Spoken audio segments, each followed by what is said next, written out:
So, as you know, this is a DevOps Meetup hosted together with Kubernetes Finland. So welcome everyone. I'm just curious to know who is here from DevOps Finland. Please raise your hand. All right, nice. And who's here from Kubernetes Finland? All right, cool. Well, yeah, welcome. My name is Lorenzo. I'm the community manager for DevOps Finland. So any sort of question or feedback that you're gonna have during, before, and after the event, please send it my way. And would like to start with a shout out of our host, Smartly, who's providing the venue, the food, and the drinks that you're enjoying, as well as Incidentis.io, which is our meetup sponsor, and they are the reason you're able to sign up to our meetup. As you know, this is going to be a pretty important week for DevOps event. I'm just gonna check so that I don't miss up the day. So we have a sitcom meetup, which is gonna be also AI themed. That's gonna take place on the 22nd and on the 23rd. We have the first ever Backstage meetup. Backstage is a new, sort of like a new group. They're gonna have a meetup on May the 19th. And of course, there's gonna be Kubernetes Day, Alto at Deepolis on the 21st. So I'm sure most of you have heard of them, but yeah, nice to have sort of community sprinting. And yeah, I guess without further ado, I would like to pass the mic to our host, who's gonna dig a little deeper into what's gonna happen today. Yeah, thanks. I don't know deeper what's gonna happen today, except interesting presentations. Yeah, like I said, food drinks over there. Please enjoy. I'm Tommi Päri. I'm engineering director here at Smartly. I'm big to do the boring part, meaning the company presentation. Then you can hear from the experts after that one. So if you can grab it on the screen. Yay. Oh, okay, a clicker. I promised to have a clicker.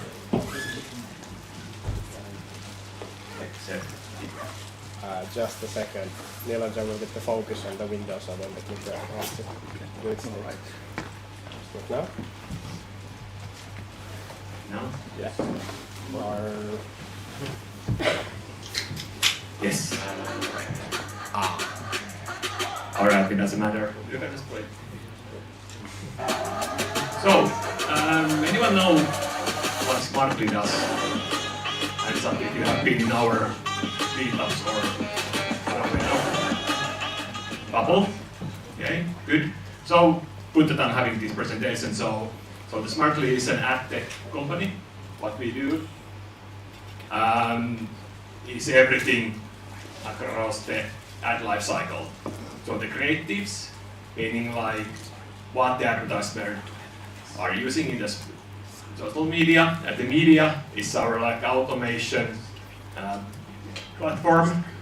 Then integration, we integrate with all the major social media platforms, and top of that, the AI, the intelligence, like we can do prediction how well the apps will perform.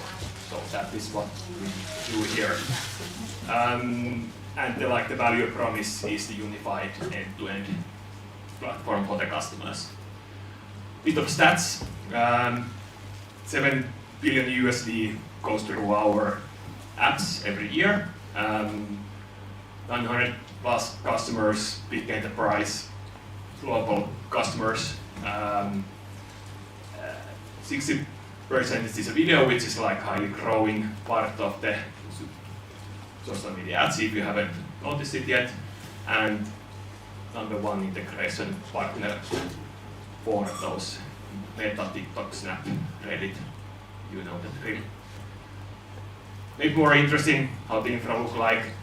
46,000 CPU cores in our Kubernetes, pretty nice traffic outgoing, 4 billion minutes on the CI, 700 PRs weekly, hybrid infrastructure, and that kind of brings to today's presentation as well. If you have been our DevOps meetup, you have here the Hester and the Kubernetes hardware. So we like to utilize that, but we also like to utilize the cloud where it makes sense. And if you were wondering what does the infrastructure mean for us, so that's my team's over there, and then now we are hearing today from the DevOps and the developer tooling folks today here, but they also do like the IT and rest of the stuff as well. So thanks, welcome from my side, and get the real presentation after this one.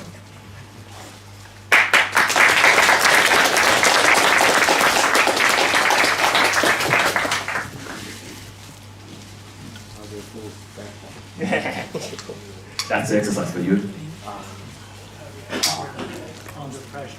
No pressure.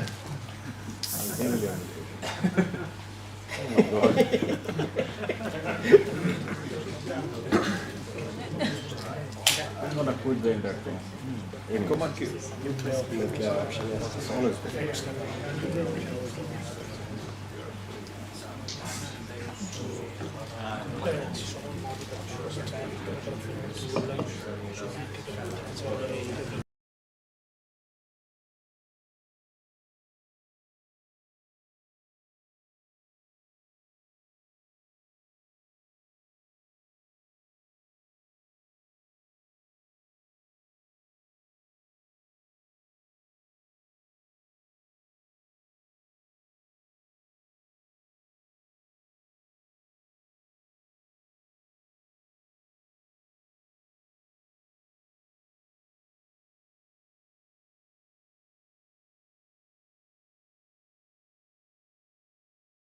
Secure AWS access from baremetal Kubernetes.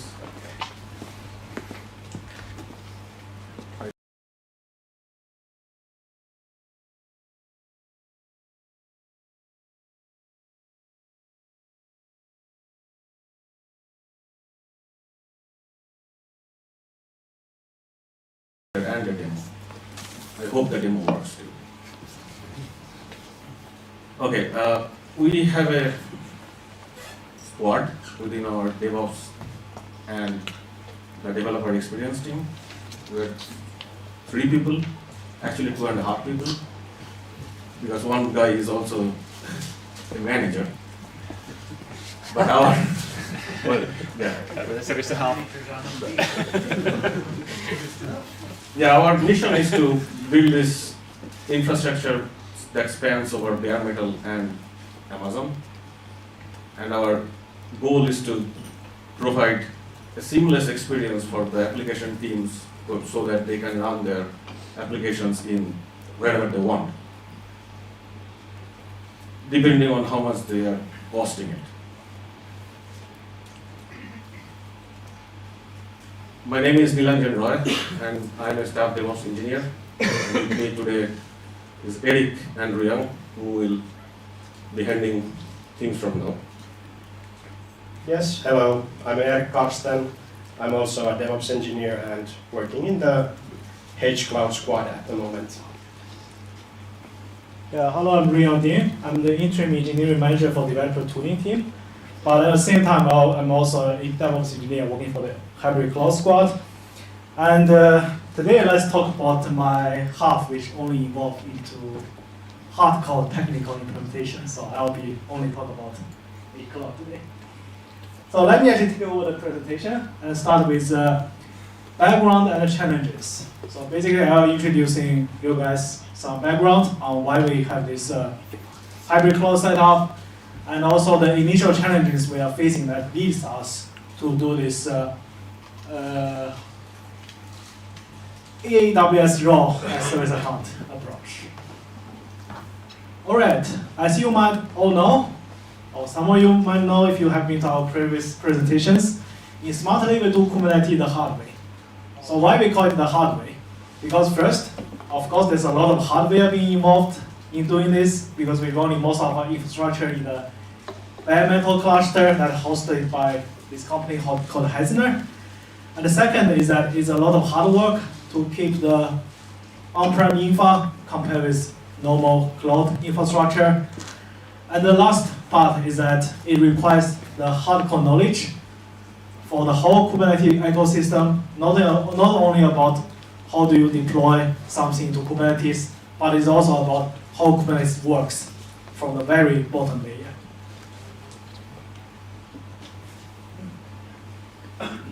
All right, I think Thomas might already show you some of the numbers, and we can show you the number again here. So basically, as you can see from these numbers, we are not only doing the Kubernetes in a hard way, we're also doing things in a much big scale.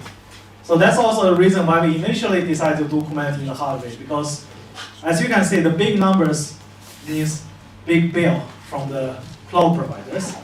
And by doing things on bare metal, we can obviously save a lot of cost for the company. However, you might ask, what's the reason for us to go for cloud, right? We seem to have very good expertise on working on the bare metal infrastructure, and everything seems going well. But why do you bother to go to cloud? Well, there's three main reasons.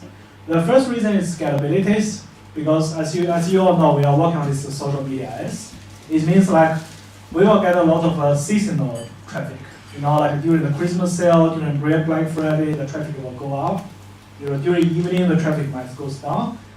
And the bare metal infrastructure doesn't really allow us to scale the whole infrastructure, but instead, it's always a fixed capacities. But with the cloud infrastructure, it's much easier for us to scale the things up and down according to the demand. That's the first point. Second point is reliability. I can just give an example. In an EKS cluster, if a node goes down, the AWS will automatically bring a new node back into the node pool. So basically the cluster will keep the same capacity without human intervention. However, in Hetzner, it happens very often that because every Kubernetes node is an actual server, right? If it's a hardware, it's always prone to having error. And when a server goes down because of different reasons, we need like a manual intervention, either to contact Hetzner to replace the server, or we try to reboot the server ourselves, or we order a new server and then provision everything Kubernetes related in that server and connect it to our infra. So it's a lot of work. And of course, the customer is not very happy if our Kubernetes cluster is impacted by whatever reason. And the last one is agility. So in the modern company, everything needs to be moved very fast. We have new services created every day. We have a demand for new cluster. We also need to keep our Kubernetes cluster up to date. And it's much easier to do that in the AWS environment. So as Toba just mentioned that, we want to build this capability to be able to run things in AWS because of all these reasons, and we will choose the workload accordingly and put them into AWS. But first, we need to build the capability to have things in AWS. All right, so let's talk about initial challenges on running this hybrid setup. So this might be a very typical hybrid setup in our system. You have the Kubernetes cluster, you have the pod, the services running the Hetzner-based servers. However, you might need to, the service running the Hetzner cluster need to gain access to some AWS resources. Okay, so what is the easiest way? Let's say if you want to move things fast, right? What's the easiest way to give something outside AWS certain access to AWS? You create a user, and you create the access key and access secret. Then you put this access key somewhere in the Kubernetes, maybe as a kube secret, and then, voila, you have access to AWS from Kubernetes. Sounds easy, right? However, some of you might know, 2024 is a year of cybersecurity.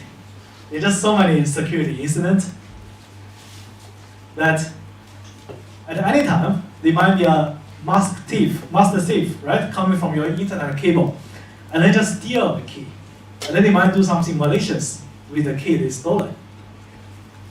So, how do you prevent this? You can go to every developer team and tell them, hey, the key might get stolen because we have so many security incidents, we have so many supply chain attacks. Please make sure you rotate your key every 30 days, right? However, as we all know, if you're working in a big organization as a platform engineer, the biggest challenge is try to make all the development team do something and do something right. So it's ended up to be a very big challenge for us to try to push everybody to actually obtain the key in time, and then we end up having to do it ourselves, right? Then it took us a lot of time to develop new, exciting things that we're gonna just present in the next few minutes. Okay, so the question is is there a way to get out from this situation? So we're gonna be introducing the IAM role for service account. So as you can see from title, basically it means that a service account get tied to an IAM role in the AWS. And without access key, without access secret everywhere, and with the magic setup we're gonna present the next slides, all the pod that has this service account attached will be able to assume this AWS role and get access in need in AWS. So I'll give my microphone to Eric next, and he will talk about the actual architecture and implementations. Thank you very much.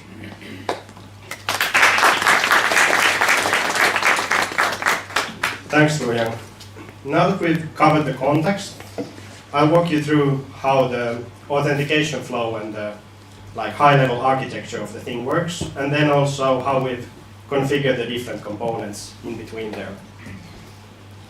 So here's a diagram of the authentication flow, and it all starts with us generating a key pair. So just your normal RSA private key, public key. Then you put the public key into an S3 bucket in AWS, which we'll be using as an OIDC provider. Then we set the private key onto the control plane. And let's take a look at how we actually set it there. So here's a pod spec. It's for running the Kube API server. And we store the private key on the master node. We then we mount it to the pod, and then we set some command line flags to make sure that Kubernetes always signs the service account tokens with this specific private key. Along with that, we set a couple other options to set some settings in the token, so the issuer and audience. Now let's move on to the actual service namespace. So we have this service Wanda that our developers would manage, and it has two different resources. There's a service account and a pod. On the service account, there is an annotation that specifies what role it should assume on AWS side. Then on the pod, we set the pod to use this service account with service account name Wanda. This will cause the Kubernetes API server to issue a token and then mount that token onto the pod itself. Then the AWS SDK will pick this token up and use it when it does assume role with web identity when it calls AWS. Now on the AWS side, here's the IAM role we want to assume. The picture is a bit small, I apologize for that. But you can see that there's a trust policy set which allows specific OIDC provider to assume this role. And on the bottom of the config, there is a subject check which checks that the subject is set to system service account Wanda, which is the namespace and then the service account name. And also the audience that we set in the control plane settings. Now, this goes to the OIDC provider that we've configured on the IAM on itself. And this points to an S3 bucket, which is a public one. It doesn't have to be in the same account as this IAM identity provider. And let's take a look what's actually inside the S3 bucket. So there's two files. The first one is the OpenID Connect discovery data, living in well-known /OpenID configuration. It sets some stuff, for example, the issuer URL, what types of algorithms and claims it supports, and then finally the JSON web key set URL. And that is the second file, which is the JSON web key set file, or JWKS for short. And it's basically just a JSON file with a list of keys that are authorized for this provider. So any tokens signed by one of the keys present here will be considered authenticated. And it is in reality not the public key in its entirety that's here. It's a key ID that's generated based on the public key. And with all this, AWS is able to confirm that the token is valid and created by that specific cluster. And STS will provide temporary credentials back to the pod, which allow it to act as the Wanda role in AWS. And then it reached the Wanda production bucket happily. But next, we'll cover some of the design choices made while implementing this, and I'll be handing it to Nilanjan for this.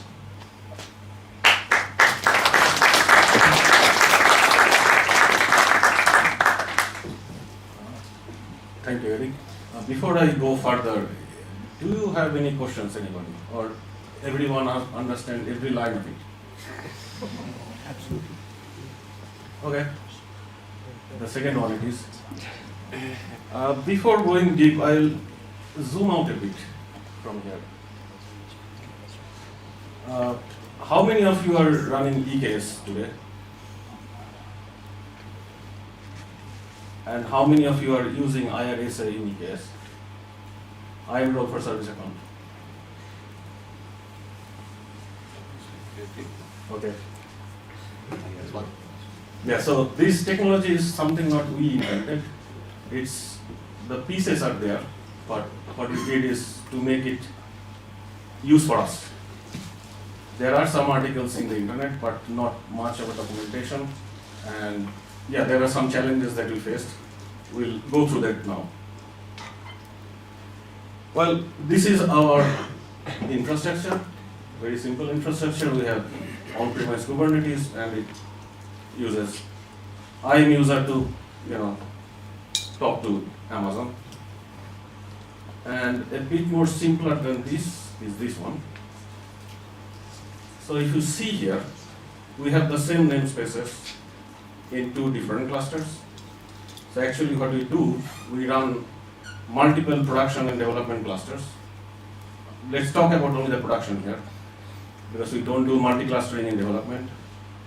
In production clusters, a service can run in multiple of any of those clusters that you want, and they should have the same level of access to AWS and other things.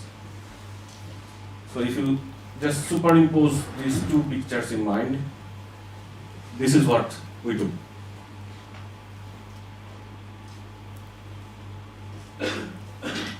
So let's talk about a bit about our operational model. As I already mentioned, we use identical clusters per environment. By identical, I mean like configuration, capacity, and then the application teams, they are the owners of their manifests. So we don't write their manifest, they maintain their manifest, and they can do whatever they want there, sometimes causing problem for us. Our goal as a platform team is to provide them with the tools they need so that they can do their stuff without our intervention. And this is one of the reasons for the next design choice, for the first design choice, I am not present.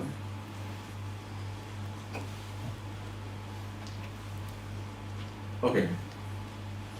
So if you see, for example, the Wanda is running in cluster A and cluster B and maybe some other clusters. So how we can deal with this situation in two ways. One, we can have cluster specific IAM roles that only trust that cluster, or we can have a single IAM role that trusts all the clusters. Can anybody tell me which one you do? IAM role per pod, actually per service. Yeah, I mean, this IAM role per service per cluster. Sorry, thank you for correcting me. Okay, so anybody can tell me which one you would do in your environment?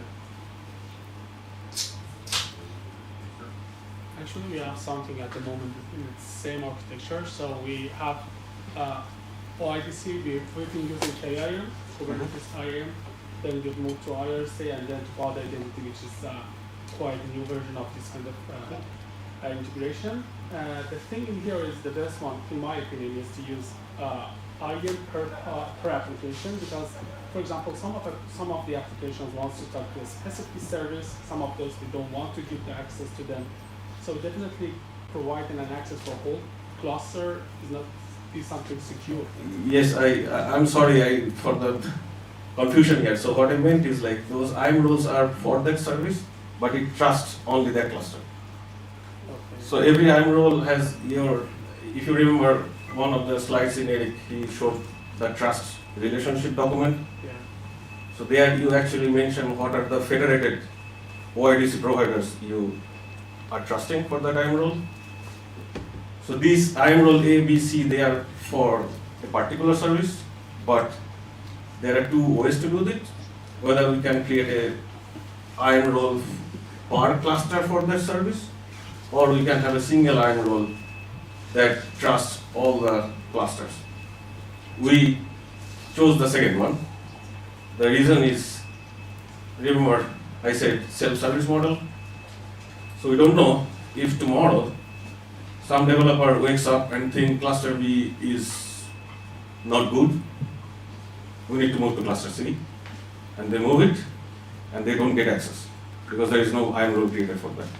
So they need to come to us, or they need to create it, and then, the problem, apart from self-service model, is also create a sprawl of the roles.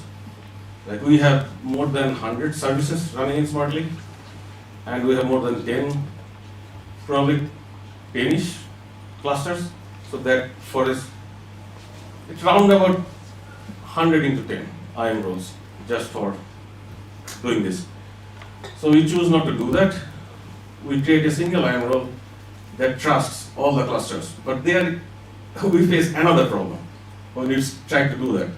First, when we are configuring this, we created separate OIDC provider per cluster, and then we run out of the length of a trust relationship. So Amazon has this limit of 2048 bytes by default, and you can actually increase it to 4096. But that limit we will hit the limit at any day. So what we did, we create a single OIDC provider for all the clusters of that environment that lists all the JWKs documents for every cluster. It doesn't mean that all the clusters are using the same keys. They do use different keys, but the OIDC provider lists all of them so that AWS can authenticate that single URL, and it can authenticate any workload running on any cluster can authenticate to AWS.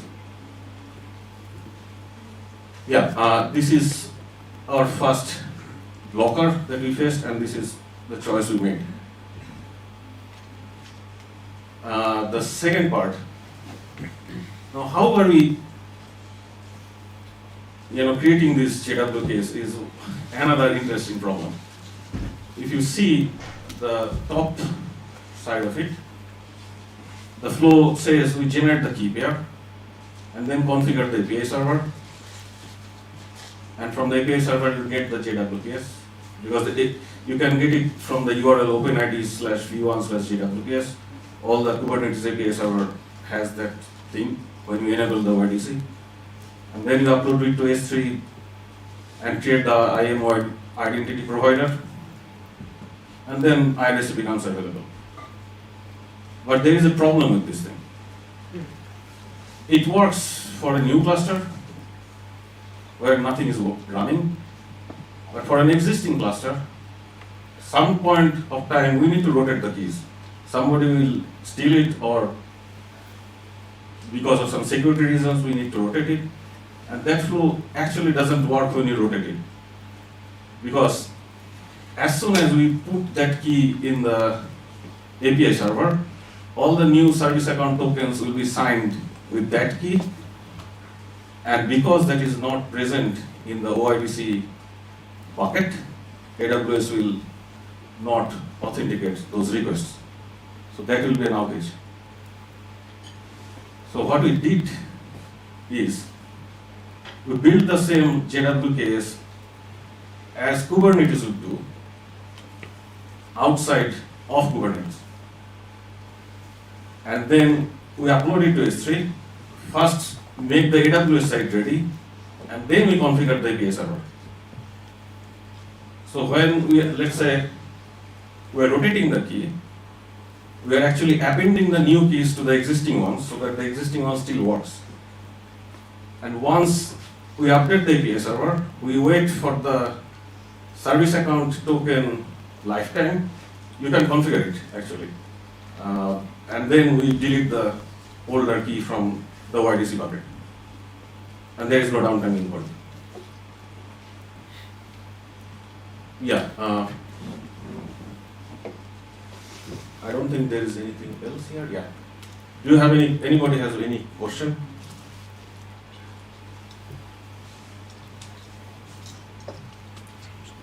Oh. Okay, let's see if the demo works. Can you put this?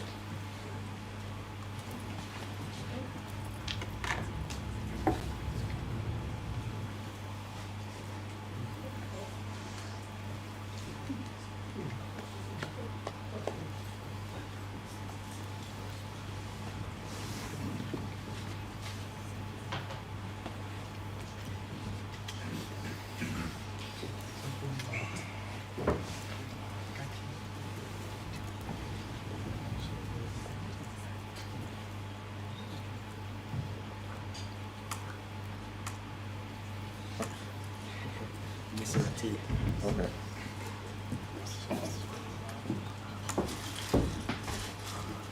Is it? Everybody can see this screen? Okay, I tried to mimic the thing that I showed that we are running it in multi-clusters. So these are two Minikube clusters running on my laptop. And it's running one service with one IAM role. Okay, this naming is a bit funny because in the internet while I was searching for this thing, everybody mentioned it's a DIY IRSA.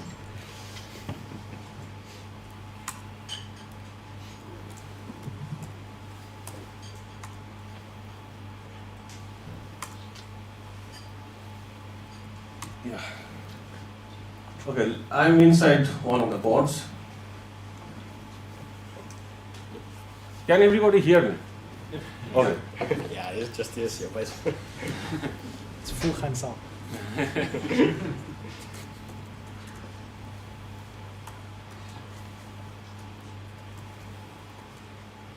So let's see what are the environmental variables that are injected by.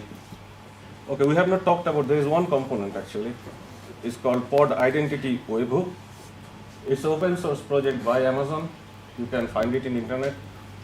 That actually reads the service account annotation and injects the volumes inside the pod.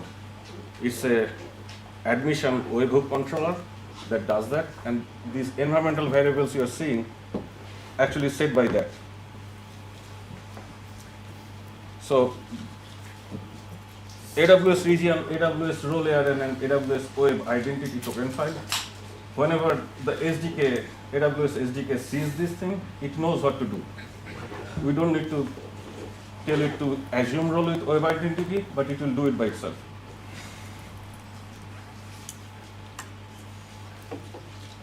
Let me,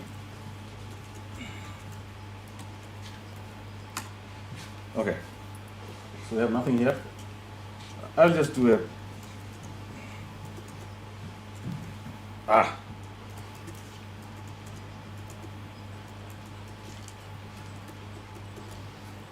please work. Oh, it worked. So, yeah, you can see that I can assume the IAM role, which is called this DIY IRSS shared role. And yeah, that's it. You can see it in, I can go to the directory and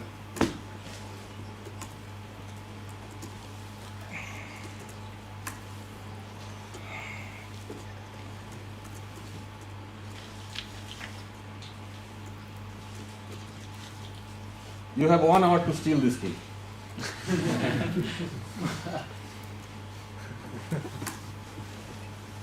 Yeah, it's just plain assume role things. Access key ID is secret access key and the session token. And let me also show you the, oh, what? Okay. If you see at the environment, you can see the variables being set, and there are volumes that are added to it. Yeah, these are the mounts. And also, okay, I think there is a service account to it. Or is it part of the deployment probably? It shows on the top there because of the pod appears. Yes, So you the see this is the service account name.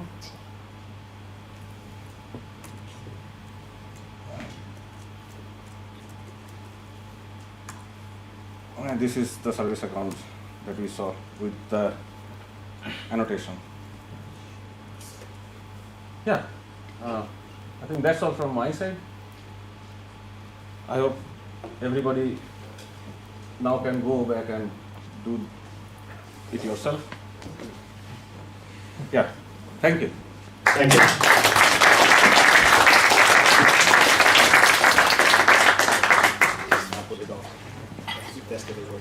Yes, thanks everyone. Since I have your attention, I'm just gonna send a little reminder that for those of you who are not yet in the Slack channel of the DevOps Finland community, which is where we share all the information about the events, usually presentations of the speakers are shared, and where we can obviously collect questions and feedback. It's super easy to sign up. Just go to the landing page of DevOps Finland, and you're just gonna put your email in, and you're going to receive an invitation. Now we're gonna have a little break because the next talk is scheduled for 6:45. So please mingle, have a drink, have some food, and hopefully enjoy yourself.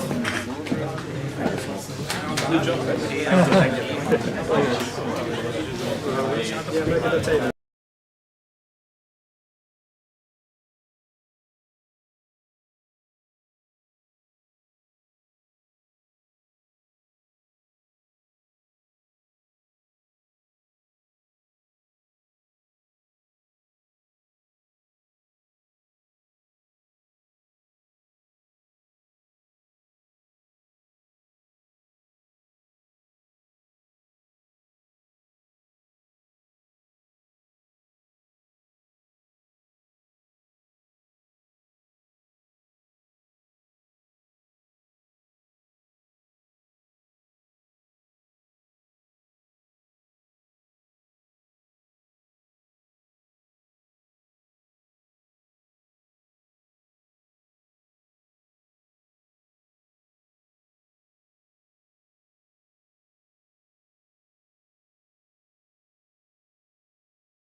that regarding the backstage group. Is there anybody from the backstage group here today?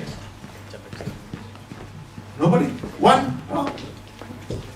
You want to say something about the group or? Actually, I'm not in the group, but I just signed up for the event.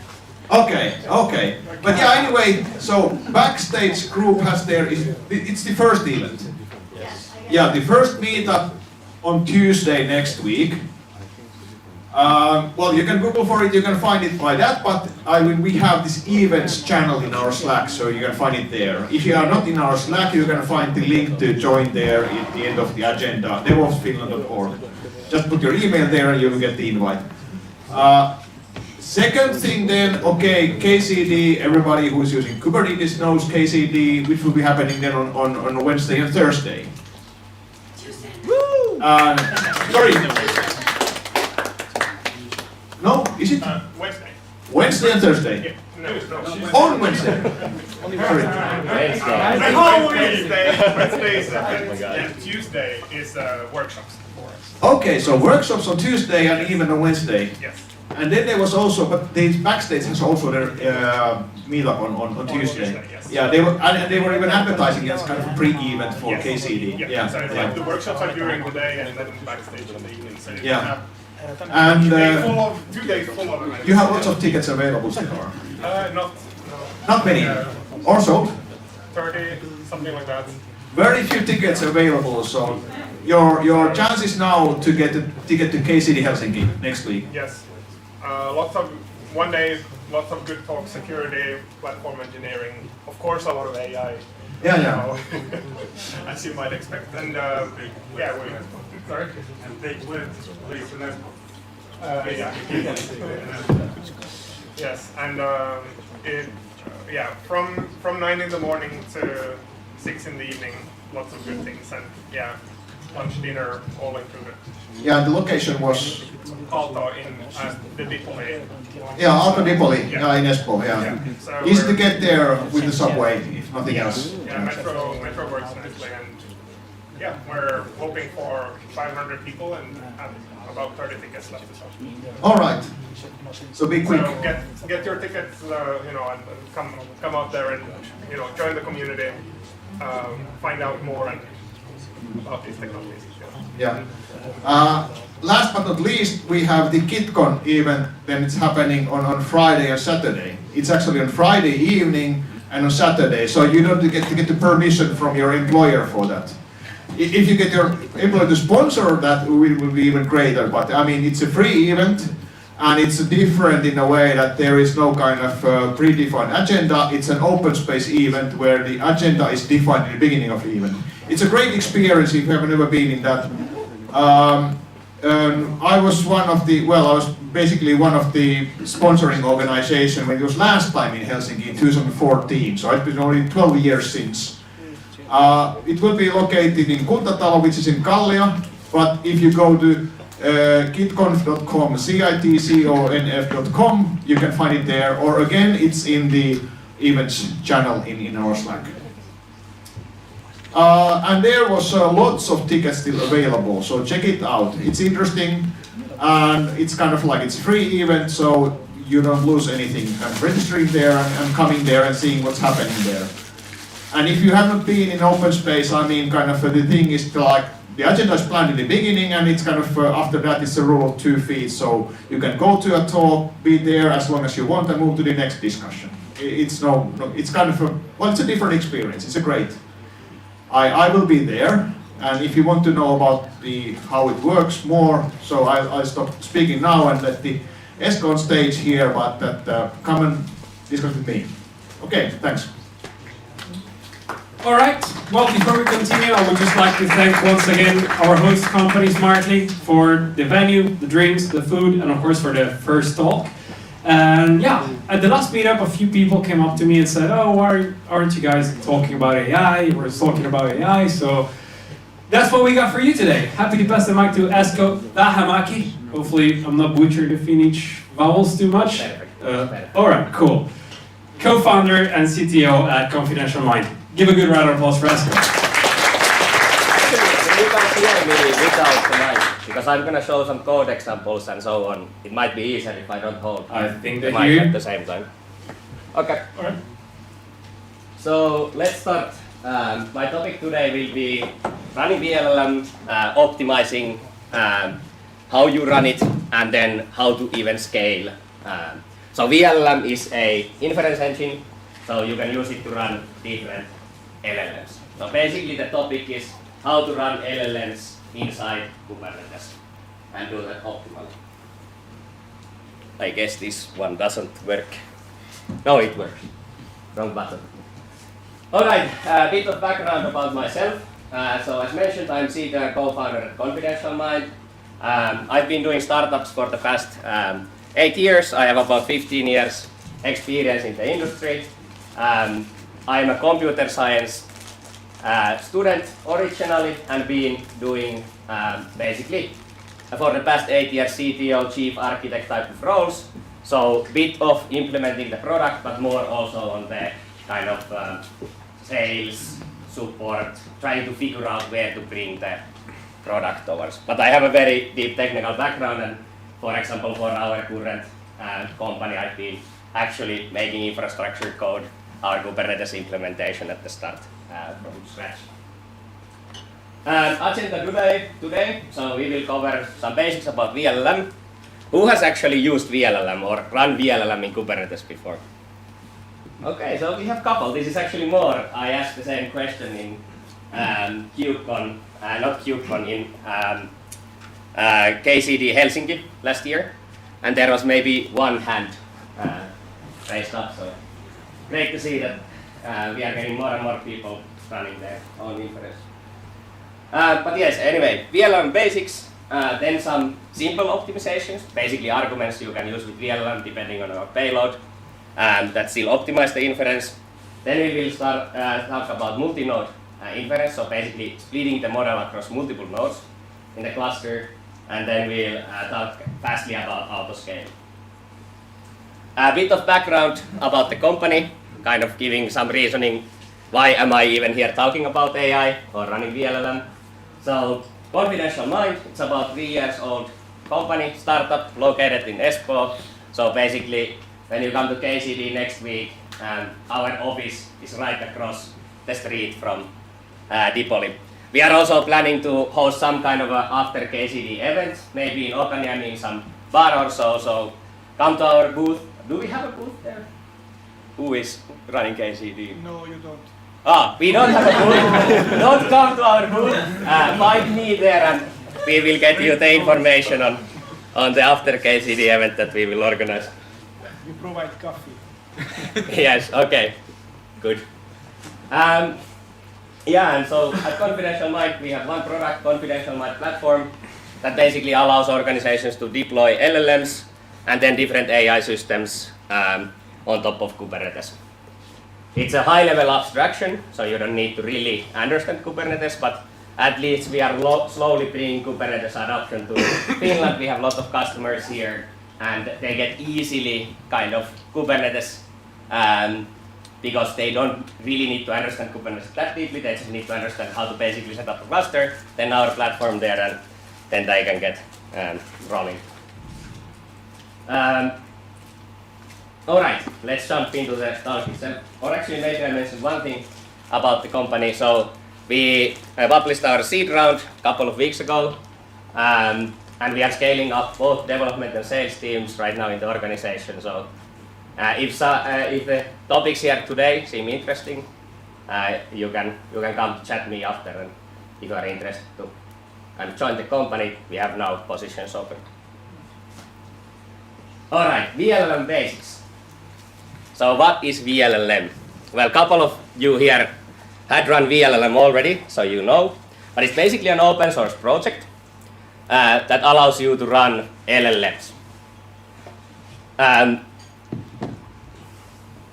There is kind of the reason for why VLLM exists is that there is this methodology called page attention related to the kind of optimizing the inference that they adopted early on, and that's why they became so popular. It's currently easily the most used, I think, way to run inference, for example, inside Kubernetes. It has a support for many features. For example, if you inside a node have multiple GPUs, you can run bigger models that basically split around multiple GPUs. That's also related to the next word, tensor parallelism. That's basically the way to split the model across multiple GPUs. It supports many quantizations, so you can run smaller versions, quantized versions of the bigger open source, open weight LLMs with it. Supports streaming responses, so basically you can facilitate the chat type of experience when you run inference with VLM. And then it has all these agentic primitives like tool calling and structured outputs that you need if you want to build a agentic AI flow. And basically at its default, you can just paste it as an argument a Hugging Face model ID. So this repository where we have a lot of open source open weight models, and it will automatically download that and start to spin up the model. So super simple way to spin up LLMs. Let's talk a bit about how does running LLMs in Kubernetes differ from kind of classic workloads inside Kubernetes. I think this is a good basic information before we go into the actual optimization and scaling. So basically these LLMs, they have an extremely hard resource requirements. What comes to GPU VRAM, these are not microservices, so to say, in the traditional thinking of microservices. And as I say there on the slide, even small LLMs. So basically LLMs that are not capable of doing anything, they require 10 gigabytes plus VRAM. And then these big, large, open source, open weight LLMs, they will require more than 400 gigabytes of VRAM. Basically, you cannot run them necessarily, the biggest ones, even on a single 8x GPU node. Also, they are long-running processes in a sense that, at least in our client base, there is a bit of scarcity with the hardware. They run our software on-prem, so they don't have replication, the scalability that I'm going to talk about today. So they're basically a long-running single process on a certain node that when it crashes, then there is no inference for until it speeds up again. But yes, overall resource requirements are fundamentally different to normal workloads that you see in a Kubernetes cluster. You can see that here on the image that even CPU and memory-wise, you can see quite different figures than what you would necessarily normally see. All right, then a bit about the challenges that you face when you start to spin up VLM inside Kubernetes. So first of all, there is no native concept for having GPUs as a resource in Kubernetes. So you need to somehow expose the GPUs to the container runtime. For that, we luckily have this nice tooling provided by NVIDIA, AMD. Intel has similar tooling available. I've heard that Huawei cards are coming to Europe, so maybe they will have similar tooling also. But basically, you will need some type of an operator that will facilitate the access and the kind of way for you to even request scheduling-wise one or multiple GPUs inside the cluster. Scaling isn't straightforward. We will go to that later on. And then you need to somehow facilitate, getting the actual model weights into the cluster. As I mentioned, VLLM has a process for that, but if you want to optimize things, you want to, of course, cache the model weights into the cluster, because the model weights are hundreds of gigabytes on size, so you don't want to download them again and again from Hugging Face when the inference crashes, or you need to scale it up. All right. Then last slide about the basics, or I think it's last slide, yes. So here is VLLM in practice. Looks pretty simple, and to be honest, it is. after you have the right operator set up, you have the GPUs exposed. Spinning up a single VLM container is not that complicated. If you look at this example, for example, here, we are running, does this include the container? Yes. Container VLM, VLM latest. There is some command that you run the entry point. VLM actually provides also with this OpenAI container image that provides a nice OpenAI compatible API. That's what we use in our product. And then you have some arguments you pass to it. You can see a neat trick here that, for example, in this deployment, we are pointing the VLM to cache the model weights to a folder called cache, and then we are mounting a volume there. So that's how you can very simply even get the persistency for the model weights into your cluster. But yeah, it doesn't seem too complicated, right? That was straightforward. All right. Let's go to the next topic. So how to get forward from this stage. So you now have VLLM running and you want to do some at least basic optimizations on top of it. So there is multiple parameters VLLM provides that allow you to optimize the inference. Optimizing the inference normally means that you have a target. So you either want to be able to process more data and you don't need to care about latency, or then you need to optimize latency because you have, like, for example, a chat application and you want that the users don't wait for a long time. So these following arguments basically usually have a positive side to either one of these, but harm the other side of these goals that you have. Let's start with max num of patched tokens. So basically inside the VLM, this is very simplification, but the processing happens in certain patches. And with these max num patched tokens, you can affect how many tokens go into a single patch. The higher value you put here improves your throughput and GPU utilization. But once again, as I mentioned, it's usually a trade-off. So this will increase latency. Also can increase memory pressure, but I think the latency is the crucial point.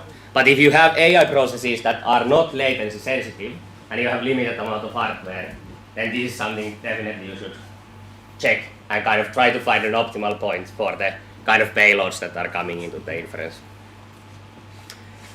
Maximum number of concurrent sequences. You increase this, you get better concurrency, better throughput through that. But then again, you increase the latency. Also, KV cache memory usage. I will go later on to what KV cache is. And then you can have scheduler overhead. So basically, the thing that drives these things through the LLM will have overhead. All right, maximum model length. So this basically affects how much content you can in one inference run put to the model. And this is actually one of the small parameters that can improve the scalability of your inference a lot. If you have higher values there, basically for every inference run, we are always reserving still the set maximum model length, so maximum amount of tokens you can input into the model. And that means you cannot, on the same amount of VRAM, process at the same time as many requests. So, why I think this is an important argument to check is that as default, VLLM will set this to whatever the model in Hugging Face advertises as the maximum model length. So, if you are running payloads that are not 100k tokens, you constantly just have like some 10k or so tokens coming in with the type of work you are doing with LLM, you should definitely lower the max model length, because then you can handle more requests. at the same time. But the downside is that if you have a use case where you need to have long context with the model, for example, AI-assisted development is a classic one where there's a lot of context coming to the model as an input, maybe not so much output, but anyway, then you, at a certain level, when you go and limit the max model length too much, you start to not be able to give those payloads anymore to the model. So this is kind of a use case specific thinking you need to do here, what type of payloads are coming in. And then two last parameters, there is like endless amount of these parameters you can give to VLM, so I will not go over all of them, but this is still a couple of easy ones that you can check if you run VLM. So data parallel size, that's basically if you have nodes where you have multiple GPUs and you run inference that would fit, a model that would fit into one GPU. With this data parallel size, you can basically duplicate the full model on multiple GPUs on that node. And through that you of course get better performance. Unfortunately, the other argument, data tensor parallel size, sounds very similar, so this is something you can confuse easily. But this is basically the parameter that splits the model weight-wise to multiple GPUs. And you need this in the situation where the model is so big that it cannot run on one GPU. So this allows you to run models that need more than one GPU on the node to function. But you shouldn't mix it with the data parallel size, because if the model can fit into one GPU, but you still want to use multiple GPUs from the same node, then you should use this one. Because naturally when you split the model over multiple GPUs, there is latency that is involved into running the model that way. Because there is communication then between the GPUs that needs to happen. Can I ask something? Yes, go ahead. Does data parallelism actually increase the speed of a single request? No. I almost said yes, but I'll turn that into no. Well, it depends. If you don't have stress in the system, then no, because you are anyway processing that with one GPU, that whole request. But it just allows you, if you have nodes in the cluster that have multiple GPUs, to easily kind of just scale up the inference on those nodes. The reason why you would do this is that it would be weird to, for example, replicate the deployment so that you target different GPUs on that node. So you would need to kind of replicate. Anyway, in Kubernetes you are not usually deploying the same node if you replicate. So this way, if you have 4x GPU nodes, you do a deployment that is data parallel on 4 GPUs and you replicate it to 4. And you get all the GPU capacity in the cluster that way. Alright. Then big topic, multi-node inference. So far we have been talking about deploying with VLM to one node. The node can have one or more GPUs, but if you really want to start to scale and optimize your inference, you need to start to look into multi-node inference. So basically, methods of splitting the model over multiple nodes in the cluster. We have a partner who has provided us like environment where we have 12 nodes that each have 8x H100s. So this is a fairly reasonable environment. GPU-wise would cost a lot normally. And this is basically where we are currently running this multi-node inference testing. This is not the feature that we have in our platform, for example, completely yet, but we are working on this. This is a very complicated topic, so I'll try to give you the basic concepts and not deep dive into the different parts, but at least you will understand a bit what this would mean. So we have some extra parallelism methods now here on the slide. And note, parallelism at this point doesn't mean that you have one node and you split the model there over GPUs. It now means that you have multiple nodes and you split the model with different parallelism methods over those nodes. So we already saw the tensor parallelism, but in this case you would split through multiple nodes. Data parallelism the same way. You would have replicas of the model on different nodes. Pipeline parallelism. So basically, when the model is split, it's split based on the pipeline that goes through the model. And then we have something interesting called expert parallelism, which is in some models we have multiple experts. You might have heard about mixture of experts type of stuff and so on, but basically there is subsets in the model that we call experts that are specifically capable in one area, and then you basically at the start decide which experts get activated. So one of the directions with the parallelism is that you split those experts to different nodes. And then you can also combine these. So you might have basically data parallelism going between multiple nodes, but inside one node you have tensor parallelism. Because in that node you have 8x GPUs and you have a big enough model that it cannot be run with just one GPU. So every node has tensor parallelism with 8, and then overall the cluster is for example the model is deployed with data parallelism. So there's multiple sets of these tensor parallelized nodes. All right, maybe I'll actually take this slide first.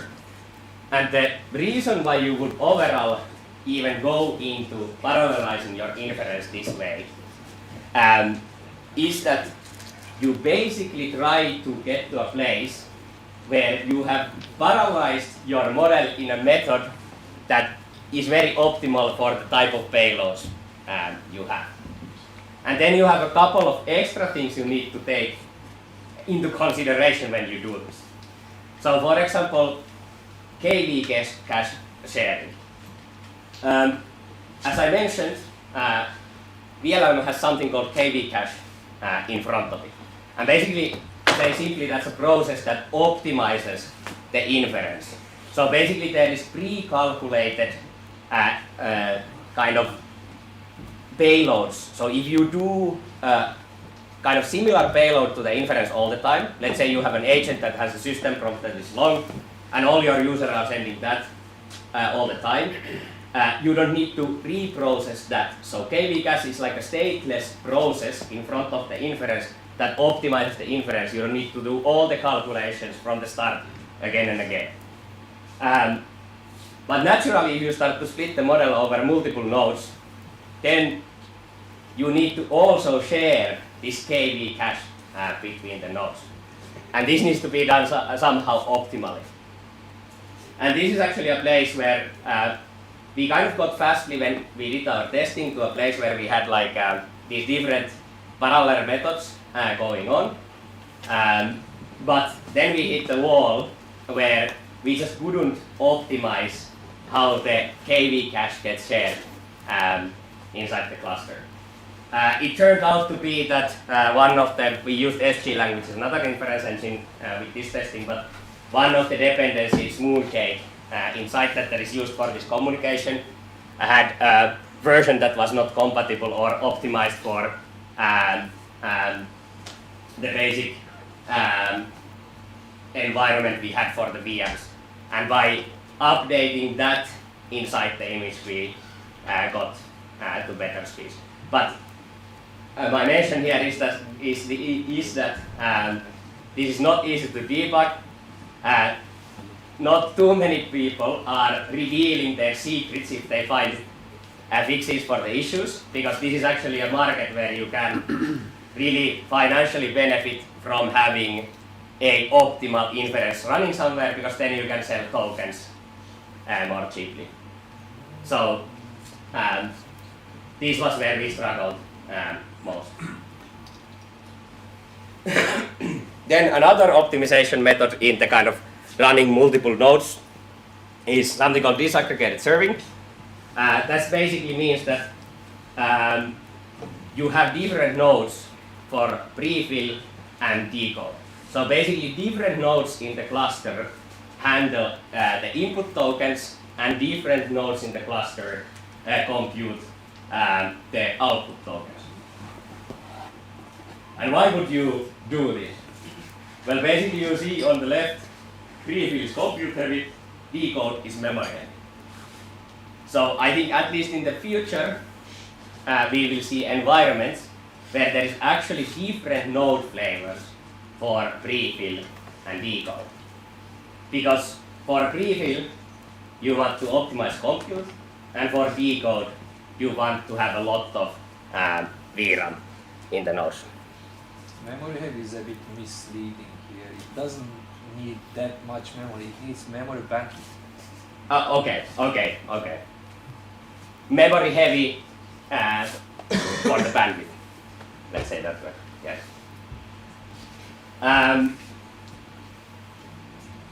Where was I? Yes. But yeah, basically the whole point of this is to get a really optimized inference, and then the benefit that you could independently scale both the prefill and the decode. And this would be very interesting if you could make this adaptive based on what type of payloads you are getting. So you could scale, for example, if you start to get very input heavy payloads with small output, you could scale the prefill separately from the decode nodes. Alright, last mention about this. Just a place where you can get started if you want to get into kind of large scale model serving. There is this open source project called OME. It basically gives you a tool set for a lot of the stuff I explained on the previous slides. They, for example, have a pretty simple way to define that, hey, I want to run this type of a proxy that routes KV cache aware way to different, for example, just data parallel nodes in the cluster. So you can get quite easily started, but yeah, it requires a lot of manual understanding of the underneath system still. It's not very highly abstracted, so you basically need to know all the concepts in the slides before and understand them quite deeply. Alright, I think I'm over time. I was going to show a bit of actual code examples, but... You're not over time. Am I? No. I thought it's half an hour. No, you can go on. 45 and all the time you need. No worries. We're not strict about that. Okay, well, I will wrap up in 45 minutes, I promise. When don't see anybody anymore sitting here, then it's kind of your time. Alright. But yeah, so just to give a bit of example of OME, this is basically from our repository, different types of testing we did with the different parallelism modes and different KV cache based routings and so on. OME is pretty simple on its base concepts. Basically you have something they call models. That's basically just a reference to if you would want to run a model, where do you basically get the model weights? Aha, you cannot see them.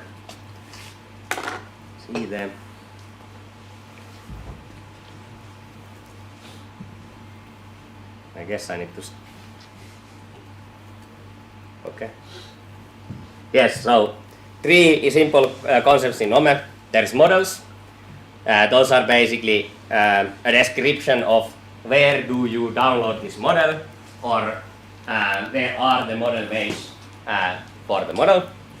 Then we have something called inference. That is basically tying a certain model, so a description for where to download the model, to a something they call runtime. And then you can also configure these prefill and decode nodes and how to replicate them easily. Seems simple so far, but then the complicated part is actually the runtime. So this is basically where you still need to run an inference engine. In this example, we are running sglang, but you could run VLM also inside Home if you want to. And you can see there's a lot of arguments you can play around with on what comes to the disaggregated serving and the parallelism. Alright. And then I'll go back to the slides. I have only a couple of slides left. Oh.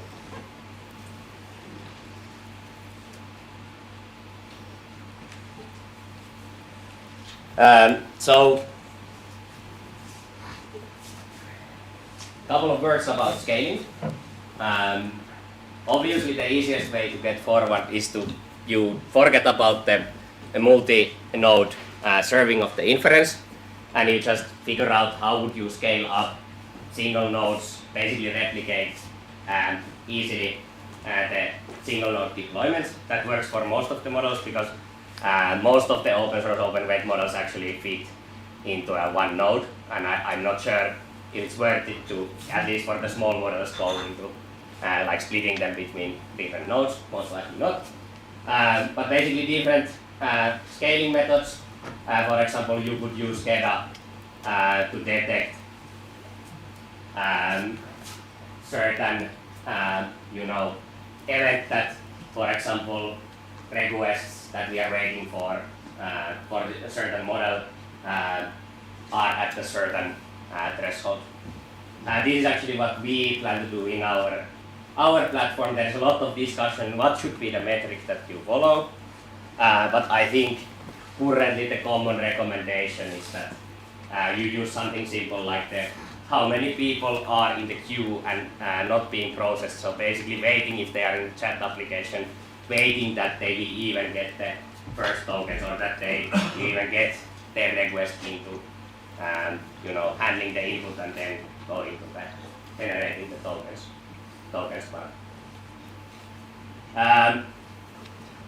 But yeah, there is all other kinds of ways that you could follow.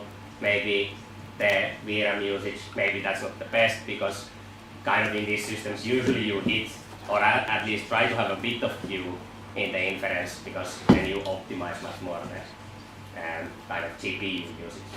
So if you're not using all the resources, you are doing it wrong. Yes, indeed. But yeah, so this is my suggestion would be to go something simple like this, and that's fairly okay for the start. A couple of challenges. So on top of scaling the individual payload, so basically replicating inside the cluster, the deployment, there is obviously the part where you need to actually get the resources. And some challenges that come from that, at least for us as a small startup company, it's not always that easy to get, even from the hyperscalers, resources adapted. So basically to get VMs that would join the cluster and would have GPUs in them. Lot of zones, for example, are sometimes just totally out of GPUs. So even if you set up this nice system and this auto-scaling, then Azure might just tell you that we don't have the GPUs, sorry for that. And then I think, well, someone can correct me if my statement in the bottom there is wrong, but at least I haven't found any easy to use tooling yet on Kubernetes for this multi-node adaptive scaling. So for example, easily scaling in disaggregated mode, the prefill, for example, or then let's say you have split your model with expert parallelism, scaling a certain expert that gets used a lot on its own. So no good tooling yet for that, I'm afraid. Alright, then recap. Spinning up VLLM is easy. there is some easy optimizations like those parameters. Multi-node inference is pain, at least in my experience, and then scaling is not impossible. All right, thank you.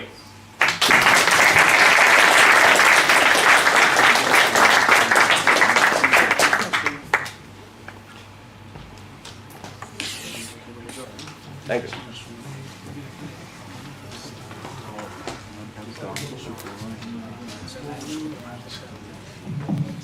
Yeah, my closing words are super simple. I would like to thank everyone for coming, and yeah, see you in the next one. Oh yeah. No questions?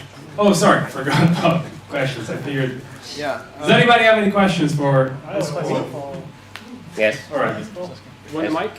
no, it's okay. Yeah, so basically in Smarty we were also hosting our own AI inference model, Kubernetes services, and we are using Pizza. So very good presentation at first place. It's like really interesting for me because I think you guys are digging like quite deep on this model hosting area. So have you considered like a case server? Have you compared? What's the difference with Pizza? Yeah, we considered that. I don't exactly remember why didn't we select it, but to be honest, we have looked into this last time 3 months ago, which is like basically a couple of centuries ago in the AI space. So I'm not, so to say, up to speed with what's the current state of Kaiser. I can try to find from my internal notes what was the reason why didn't we go with Kaiser. Can I ask you a clarifying question? What do you mean by Kaiser? Like, what is the runtime in Kaiser? Kaiser is like a platform, right? Yeah, it's like a also platform. Different server models. I think we're just using Pizza inference service, like customer resource to actually hosting some model. What is the actual runtime? Yeah. I don't think Kaiser has a runtime as itself. Kaiser is the project that orchestrates different runtimes. That's true actually. I can't actually remember, but so you need to run still something like VLLM or SGLang Yes. or like something. SGLang is a runtime. But basically Kaiser, if I remember correctly, was evaluated as an alternative for Ome for us, so it replaces that part of the stack. But there was some reason, I don't remember it right now, I can check the And notes. also the second question is like, what does VLLM has a native support for the multi-node inferencing? Or Okay, do you so have to do do you have to put a lot of pieces together yes. to achieve? So maybe one thing I didn't mention during the presentation, because the original topic was about VLLM. But if I compare VLLM with the closest alternative, which is SGLang, kind of a simple inference engine to spin up, VLLM doesn't have as good support for these multi-node model deployments. SGLang kind of started from that point that hey, they want to do that really well. The issue with SGLang is that the model support is weaker than in VLLM. But I know VLLM is hard at building this similar type of feature set, and they are all the time adding parts of it. But you don't really, for that one in VLLM, you don't really actually have a customer resource for the multi-node inference service. No. So you have to build yourself. Yeah, and the kind of what we are doing in our platform right now is that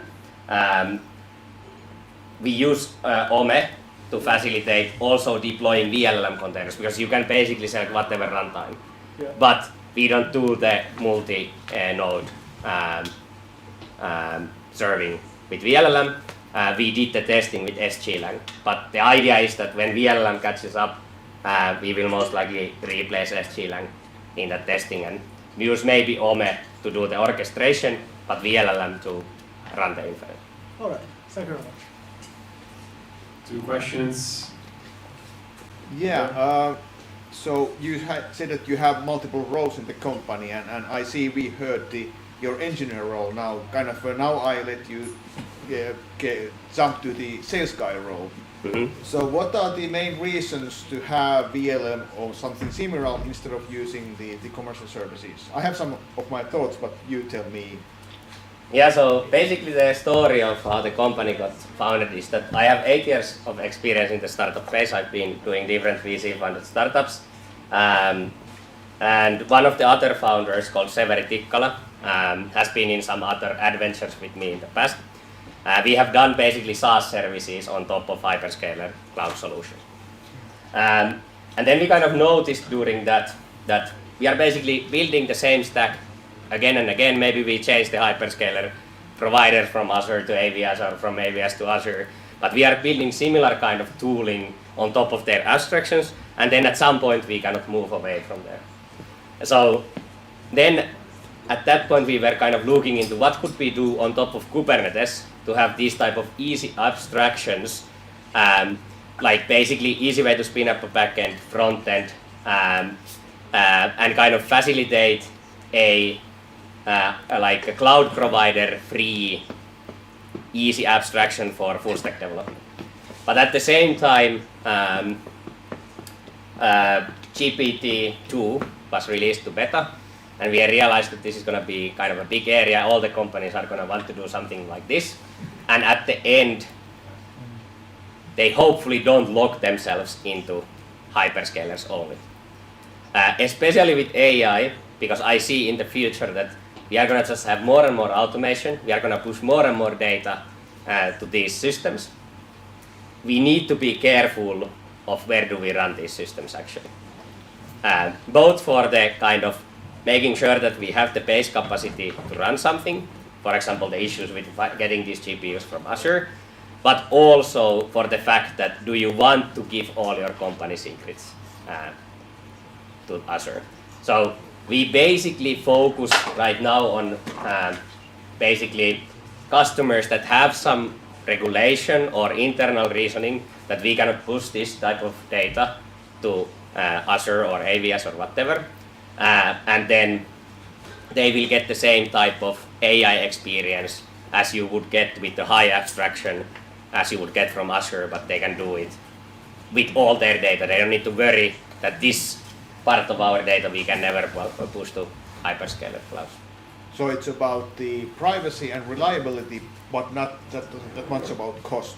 Well, I think soon it will be about cost also. If you look at, like for example, recent price increases in token prices, the latest model from Anthropic is like 20 times more expensive than the previous one. Yes. Yeah, that's just announced like as a small, hey, there's a small price increase here, don't you worry about it.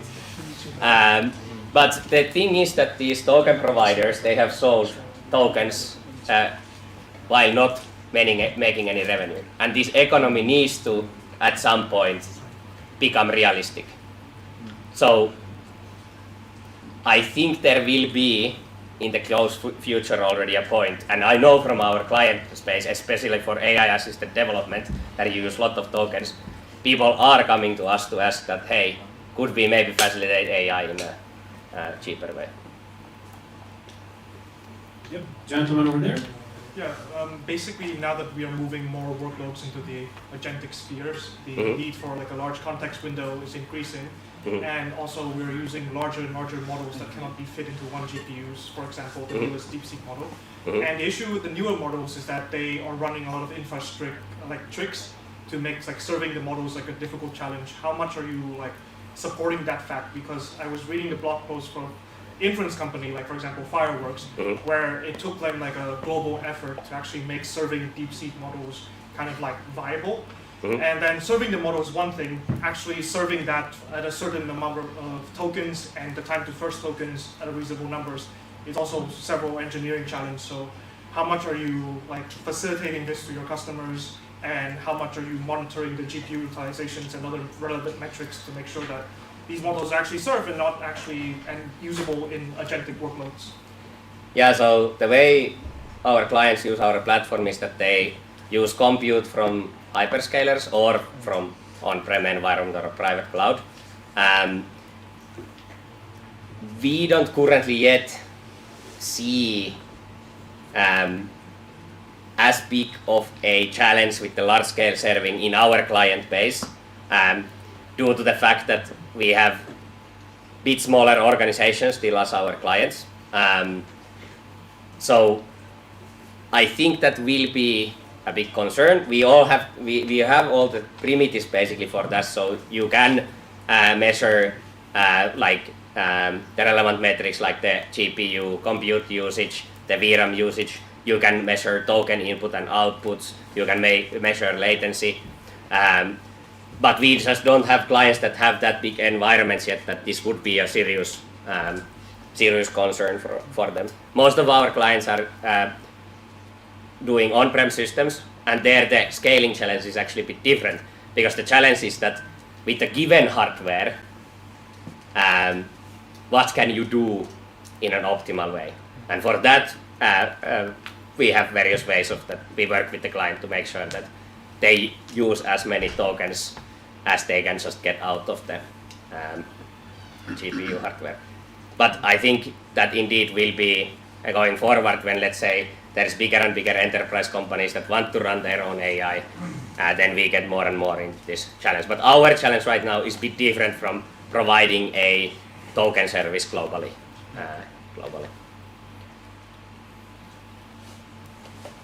How has been your experience with disaggregated serving or inference, in the sense that now you are utilizing whatever environment is possible through the customer, be it hyperscaler or on-premise? Yeah. What kind of situation you have seen when you try to run like the disaggregated inference? Yeah, so we especially see the connectivity in between. Yes, so that is our current problem area. We haven't been able to replicate. SGLang has a nice blog post that promises I don't know, was it 10 or more X tokens per node while using these methodologies. We haven't reached even close to that. I think, for example, in that blog post, they are kind of gimmicking the system a bit with certain type of payloads that are very optimized for the kind of PD ratio that they have. Is that the right word? But anyway, decode and briefing ratio that they have. But we haven't seen for general kind of, if you don't exactly have a very specific type of payload that comes in, we haven't reached those kind of optimizations exactly that were promised in the blog post. Yeah, how I see this problem is that it's a big orchestration problem, and if you are only capable of handling the software side of things without much say on the hardware, it's a very challenging problem and risky in the sense that it might become essentially not competitive in terms of per token price. Yeah. Because all these systems, including all the way from low-level GPUs, it starts from the GPU core speed cache to the VRAM, getting slower and slower. You jump into the same rack GPU slower. Next rack GPU might be slower if you don't use the best possible link, NVLink, InfiniBand and whatnot. Yes. And if you are using arbitrary connectivity between disparate sets of compute, then situation becomes even nightmare. Yes, basically the complicated challenge is that if you want in a large scale, let's say thousands of GPU nodes, provide an adaptive inference, you would need to have also topology, network topology aware scheduling, so that you make sure that whatever places in the kind of inference that is split between multiple nodes needs fast connection between them, have that. And I don't think there is good tooling for that right now. Are there any more questions? Alright, I was so eager to say that I said it before the question, but yeah, thanks everyone for coming. I'll let the actual closing words from our host, Martin. Yes, thank you everyone for coming. Really interesting presentation, thank you for that. I was told to say that the shameless fact that we have a lot of engineering roles open at the Smartly. If you want to discuss, find a person with this, or our talent team members are also present if you want to know more. So, for example, there. So, thanks everyone. There's some beer in the fridge still, so help yourself and please drink all the way. Thank you.